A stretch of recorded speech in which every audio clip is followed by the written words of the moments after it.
2022 কাতার বিশ্বকাপ। পুরো দুনিয়া যখন বিশ্বকাপ ফুটবলে বুঁদ, তখন একই চিত্র বাংলাদেশেও। প্রিয় দল আর্জেন্টিনার সমর্থনের দূরত্বটাও যেখানে হয়নি কোনো বাধা।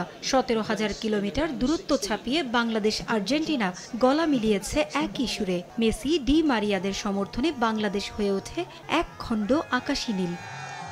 প্রিয় দলের সমর্থনে সাধারণ দর্শক থেকে শুরু করে বেসরকারি টেলিভিশন চ্যানেলের সংবাদ উপস্থাপকও গায়ে জড়িয়েছিলেন সেই নীল জার্সিটা। সংবাদ উপস্থাপকের সেই উদ্যোগ বাংলাদেশ ছাপিয়ে ছড়িয়ে পড়ে বিশ্বব্যাপী। আর্জেন্টিনার শীর্ষ গণমাধ্যম দারিওলে, টিওআইসি স্পোর্টস সহ বিভিন্ন সংবাদ মাধ্যম প্রচার করে সেই মুহূর্ত। আকাশী নীল দেশে বাংলাদেশ নিয়ে তৈরি হয় ভিন্ন এক আবহ। এবার বিশ্ব চ্যাম্পিয়নদের সমর্থনে এমন উদ্যোগকে সাধুবাদ জানিয়েছে বাংলাদেশে অবস্থিত আর্জেন্টিনা দূতাবাস।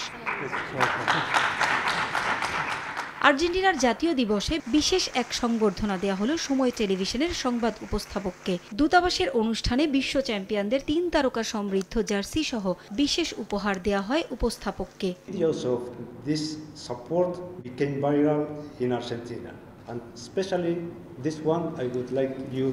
বাংলালিংক নিয়ে এলো বিশ্বকাপের বেস্ট স্ট্রিমিং এক্সপেরিয়েন্স, মাত্র 299 টাকায় ফুল বিশ্বকাপ সাবস্ক্রিপশন। জার্সি পরা সেই সংবাদ উপস্থাপনায় বিশেষ কিছু মুহূর্ত তুলে ধরা হয় জায়ান্ট স্ক্রিনে।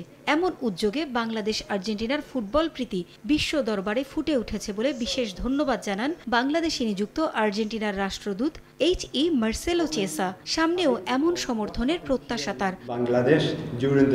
বিশ্বকাপে তার এমন উপস্থাপনা আর্জেন্টিনার সবাইকে মুগ্ধ করেছে।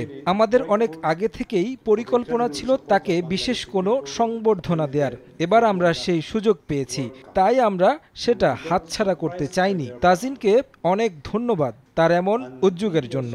আমি আশা করি আর্জেন্টিনা বাংলাদেশের সম্পর্ক এভাবেই এগিয়ে যাবে। আর্জেন্টিনার কাছ থেকে আমরা ক্রীড়া বা ফুটবলের খেলাধুলার যে সমস্ত কৌশল আছে সেগুলোর জন্য প্রশিক্ষণ নেওয়ারও তাদের কাছ থেকে সুযোগটা আমরা নিতে পারি। তারাও কৃষিতে কিন্তু খুবই ভালো কাজ করতেছে। তাদেরটা যে আমাদের চেয়ে আরও ভালো হয়, আমরা অবশ্যই সেই নীতি, তাদের কৌশল, তারপরে বিজ্ঞান আমরা অনুসরণ করতে চেষ্টা করব।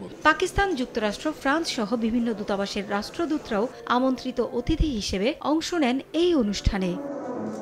পারভিন আক্তার, সময় সংবাদ, ঢাকা।